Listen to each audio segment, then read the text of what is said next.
चलिए विद्यार्थी, आज हम लोग प्रिज्म के बारे में, प्रिज्म से बना कोण के बारे में चर्चा करेंगे।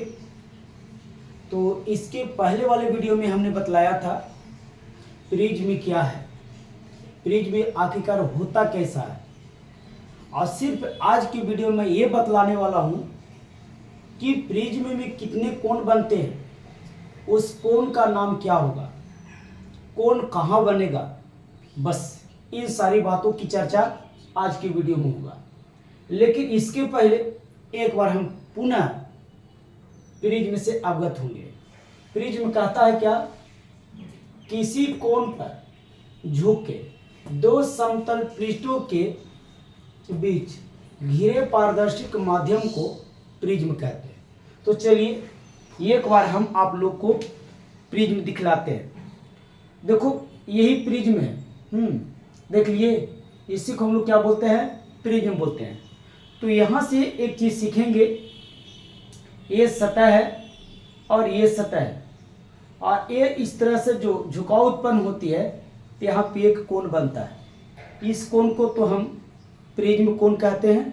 लेकिन ऐसा समझिए कि प्रिज्म में 5 सतहें होते हैं, एक सतह, दो सतह, 3, 4, 5। लेकिन इस 5 सतह में देखने से पता चलता है कि ये सतह त्रिभुज का, ये सतह त्रिभुज का, बाकी के जो 3 सतह होते हैं वो आयताकार होते हैं।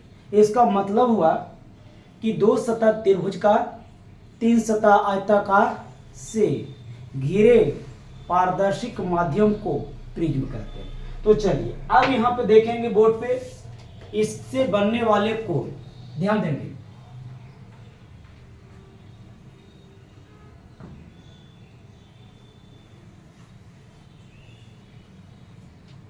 ये प्रिज्म है, एक सतह ए है, एक सतह ए है।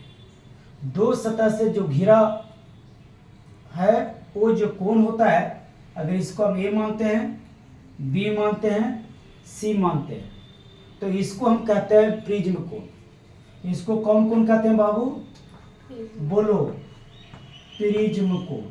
अब प्रिज्म कोण की कोई परिभाषा मांगेगा तो हम क्या समझाएंगे। तो एक सतह ए बी और एक सतह ए सी से घिरे बने कोण को हम कोण कहते हैं, प्रिज्म कोण। यानी प्रिज्म के दो सतह से घिरने के बाद जो कोण बनती है उस कोण को हम कहते हैं प्रिज्म कोण। चलिए प्रिज्म कोण से हम लोग सीख लिए, आगे बढ़ते हैं। समझ में आ गया, आगे बढ़े, ठीक है। यहां देखिए, यहां से एक किरण जा रही है, ध्यान देंगे। इस किरण को कहते हैं आपतित किरण।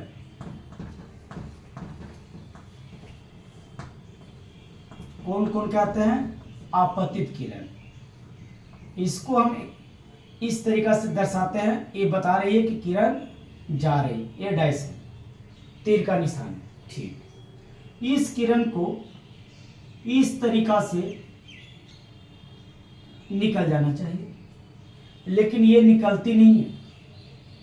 हमने इसके पहले हमने पढ़ा था, कहाँ पे पढ़ा था, प्रकाश के अपवर्तन में, कि जब प्रकाश की किरणें एक पारदर्शी माध्यम से दूसरे पारदर्शी माध्यम में जाती है, और जब वह प्रकाश एक माध्यम से दूसरे माध्यम में प्रवेश करती है तो उस बिंदु पर अभिलंब होता है ना। तो यहाँ पे हमने इस तरीका से अभिलंब दे दिया, अभिलंब हाफ हाफ होते हैं, ये अभिलंब। अब चलिए, तो यहाँ से पता चल रहा है कि आपतित किरण और अभिलंब के बीच जो कोण बनता है, इसको अगर हम आई लिख दे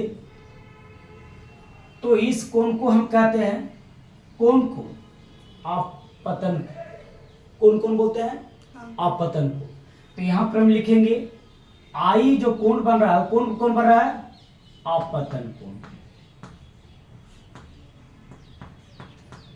आपतन कोण। अब आपतन कोण क्या है, तो आपतित किरण और अभिलंब के बीच जो कोण बनता है उसे कौन कहते हैं, आपतन कोण। अब चलिए, ये वायु है, विरल माध्यम, और ये संघन माध्यम। तो ये क्या हुआ, ये इस लाइन से, इस रेखा से ना जा करके ये अपवर्तन हुआ। ये जो अपवर्तन हुआ तो किधर की ओर हुआ, फिर याद रखेंगे, हम बताए थे, आप लोग को भी आ रहा होगा, जब प्रकाश एक विरल माध्यम से संघन माध्यम में आती है तो किधर मुड़ता है, अभिलंब की ओर। ये हम लोग जानते हैं। तो यहाँ पर एक कोण बन रहा है। अगर इस कोण की कल्पना करें तो इसको हम लेते हैं R1, इसको हम क्या मानते हैं, R1। अब यहाँ पे R1 जो है वो कौन है, इस कोण को बोलते हैं अपवर्तन कोण, क्योंकि अपवर्तित किरण और अभिलंब के बीच बना है। तो यहाँ पर हम लिखेंगे R1 बराबर, क्या लिखेंगे, अपवर्तन कोण। अपवर्तन कोण किसे कहते हैं, फिर बोलेंगे, अपवर्तित किरण और अभिलंब के बीच जो कोण बनता है उसे कौन कहते हैं, अपवर्तन कोण। आगे बढ़ते हैं। अब यहां से देखिए, ये एरो बता रहे हैं कि किरण इधर जा रही है, यहां इस पथ से विचलित हो गया। आगे बढ़िए। अब ये संघन माध्यम है और ये विरल माध्यम की बात हो रही है। तो जब प्रकाश की किरणें एक माध्यम से दूसरे माध्यम में जाती है तो क्या होता है, अभिलंब होता है। तो यहां पर थोड़ा सा देखा जाए, इसको हमने क्या किया, अभिलंब डाल दिया। ये हाफ हाफ होंगे, ये अभिलंब कैसा होगा, हाफ हाफ होगा। अब देखिए, इस किरण को इस तरीका से निकल जाना चाहिए, लेकिन ये अभिलंब से दूर हटता है। कहाँ हटता है, अभिलंब से दूर हटता है। अब यहां पे चलिए, तो यहां पर देखिए ये कोण बन रहा है। थोड़ा सा इस चीज को मैं मिटाता हूं, समझने में परेशानी होगा।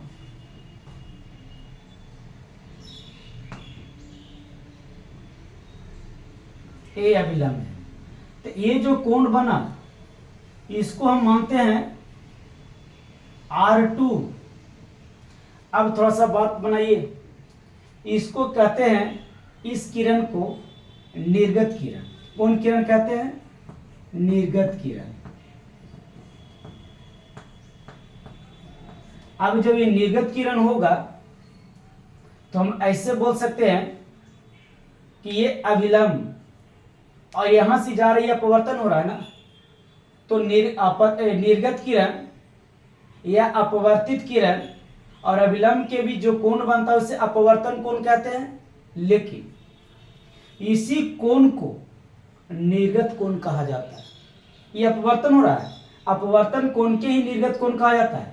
तो हम बोलेंगे कि निर्गत किरण है, तो निर्गत किरण और अभिलंब के बीच जो कोण बनता है उस कोण को हम क्या कहते हैं, निर्गत कोण कहते हैं। बोलो बाबू, समझ में आया, निर्गत कोण समझ में आया। अपने नाम से ये बन रहा है, यानी इसमें आप कॉमन देख रहे हैं तो थोड़ा सा इधर ऐसे लिख दीजिए, अच्छा रहेगा। इसको हम I लिख देते हैं और इसको R1 लिख देते हैं और इसको क्या लिख देते हैं, R2 लिख देते हैं। चलिए, कोण बना है। अब एक बात देखा जाए, इस रेखा को यानी आपतित किरण को थोड़ा सा आगे बढ़ाया जाए, इसको आगे बढ़ाया और इस निर्गत किरण को थोड़ा सा पीछे बढ़ाइए, थोड़ा सा ज्यादा नहीं, हम पीछे बढ़ाया, इसको आगे बढ़ाया, इसको कहा कि आगे बढ़ाया। ये जो कोण बनता है इस कोण को हम कहते हैं विचलन कोण। आ रहा है, कौन कहते हैं, विचलन कोण। परिभाषा देखिए, इसको इस तरह से ए से लिखिए, एक निचला किनारा ठेका दीजिए, इसका जो संकेत होगा इस तरह से होगा, ए से ये ऐसे ठेका दीजिए, डेल्टा, या इसी को हम डी से सूचित करते हैं। ठीक है, डेल्टा रह दीजिए। तो ये क्या बना, ये निर्गत किरण और ये आपतित किरण, यानी निर्गत किरण और आपतित किरण के बीच जो कोण बनता है उस कोण को हम कौन कौन कहते हैं? विचलन। विचलन कोण। तो हम यहाँ पे क्या लिखेंगे? विचलन कोण। विचलन कोण। अब चलिए, हम लोग बहुत सारे कोण को देखा। इस कोण को देखा प्रिज्म कोण, इस कोण को देखा विचलन कोण। यानी इस फिगर में हमने कितने कोण देखे? 1 2 3, ये 4, और एक देखा जाए तो ये 5 कोण। और 5 कोण में हमने अगर देखे तो ये सिर्फ फिगर को समझना ही इस कोण की परिभाषा बना। तो एक बार हम और रिपीट करते हैं, बस आप हमारे पीछे पीछे देखते रहेंगे, समझ में आ जाएगा, है ना? आ जाएगा बाबू। तो चलिए सबसे पहले शुरू करते हैं प्रिज्म से। बेटा ये प्रिज्म है, और प्रिज्म के दो सतह से जो कोण बनती है, यानी दो सतह के मिलने से जो कोण बनता है, उस कोण को हम कहते हैं प्रिज्म कोण। अगर हमसे सवाल करेगा प्रिज्म कोण क्या है, तो मैं उससे बतलाऊंगा कि प्रिज्म के दो सतह से बने कोण को हम क्या कहते हैं? प्रिज्म कोण। यहाँ पे देखें, ये आपतित किरण है, आपतित किरण और अभिलंब के बीच जो कोण बनता है, उस कोण को आपतन कोण कहते हैं, और इसे आई से सूचित करते हैं। ठीक है। दूसरा देखिए, यहाँ पे देखिए, तो ये निर्गत किरण है और ये क्या है? अभिलंब है। तो निर्गत किरण और अभिलंब के बीच जो कोण बनता है, उसे कोण कहते हैं? निर्गत कोण कहते हैं। एक कोण यहां बना, तो ये देखिए अपवर्तित किरण है और ये अभिलंब है। तो अपवर्तित किरण और अभिलंब के बीच जो कोण बनता है, उसे हम आपतन कोण कहते हैं। अब एक बात और सीखा कि ये जो निर्गत किरण है, ये अपवर्तन हो गया। इस किरण को हल्का पीछे अगर बढ़ाएं और आपतित किरण को आगे बढ़ाएं, तो एक दूसरे पर जाके मिलती है। तो इस किरण से और इस किरण के बीच जो झुकाव उत्पन्न होता है, ये जो कोण बनता है, इस कोण को हम क्या कहते हैं? विचलन कोण कहते हैं। और इसे हम क्या से? लैम्डा से सूचित करते हैं। अब यहाँ पे देखिए, एक बात यहाँ पे सीखेंगे, बहुत इंपॉर्टेंट है। नीचे जगह में बाबू क्या है, इसे देखो, थोड़ा सा ध्यान देंगे। अगर हम बात करें तो ए और ए एक त्रिभुज बन रहा है। ये एक त्रिभुज जब बन रहा है, तो ये भी तो एक त्रिभुज बन रहा है। अगर इसको हम डेल्टा 1 मान ले और इसको हम डेल्टा 2 मान ले, ध्यान देना, ये 9 क्लास में हम एक थ्योरम पढ़े थे। थ्योरम क्या था पहले वो समझिए। थ्योरम ये था, एक त्रिभुज है, तो इस त्रिभुज का अगर यहाँ पे हम एंगल दर्शा दे, कुछ भी दर्शा दे, मान लिया कि ये है, मान लिया बी है, मान लिया जाए सी है। अब देखो यहाँ पे डी लेते हैं, यहाँ पे डी लेते हैं, तो कहता है कि यदि किसी त्रिभुज की एक भुजा बढ़ा दिया जाए, तो बना जो बाह्य कोण होता है, वो दो अंतर कोण के योग के बराबर होता है। अगर किसी लड़का को समझ में आ रहा है, तो यहाँ पर बनेगा डी बराबर, यानी कोण डी बराबर कोण ए प्लस कोण बी होगा, है ना। अगर कोई लड़का कहता है कि सर मैं इस भुजा को ना बढ़ा करके इस भुजा को बढ़ाऊं, तो ये बहिष कोण होगा ना, इसको डी मान लो, ए प्लस ए बराबर डी होगा। यानी किसी तरीका से आप कोई भी भुजा एक बहिष कोण बनाएंगे, तो दो ए अंतर कोणों के योग के क्या होगा? बराबर होगा। लेकिन ध्यान रहे, ध्यान क्या रखना है कि मान लिया जाइए डी कोण बन रहा है, तो ऐसा ना हो कि ए कोण के योग के बराबर होगा, नहीं, ए कोण और ए कोण के योग के बराबर होगा। तो जरा सु यहाँ देखिए, तो इस तरीका से अगर देखा जाए, इस तरीका से देखा जाए, तो एक त्रिभुज है और एक भुजा बढ़ा हुआ है, बढ़ा हुआ है। तो ये जो डेल्टा होगा, तो क्या एक कोण और एक कोण के योग के बराबर नहीं होगा? तो यहाँ पर हम लिख सकते हैं, क्या लिख सकते हैं, यानी डेल्टा बराबर क्या लिखेंगे, यानी लिखेंगे डेल्टा 1 प्लस डेल्टा 2। ये हम लोग को एक बात मिला। ये बात कहाँ से मिला? तो यहाँ से मिला। तो चलिए इस पर हम लोग न्यूमेरिकल बनाएंगे और इसमें कोण दिया हुआ रहेगा।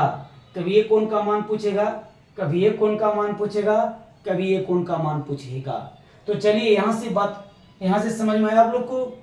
अगर देखा जाए तो जस्ट इसी का जैसा ये फिगर था। तो ये बहिष्कोण बना और ये दो अंतःकोण बना। ये जो बहिष्कोण होती है दो अंतःकोण के योग के बराबर होता है। तो चलिए हम लोग कोण के बारे में देख लिए, प्रिज्म से अवगत हो गए। कल का जो वीडियो रहेगा उसमें हम देखेंगे प्रकाश का वर्ण विक्षेपण, और हम उसमें ये देखेंगे कि प्रकाश का वर्ण विक्षेपण क्यों होता है। बहुत बड़ा बात है। हम जानते हैं कि जब सूर्य के प्रकाश प्रिज्म से गुजरती है तो 7 रंग में क्या होता है, विभक्त हो जाता है। लेकिन 7 रंग में विभक्त होने के पीछे कारण क्या है, ये चीज को हम कल बतलाएंगे। तब तक के लिए धन्यवाद।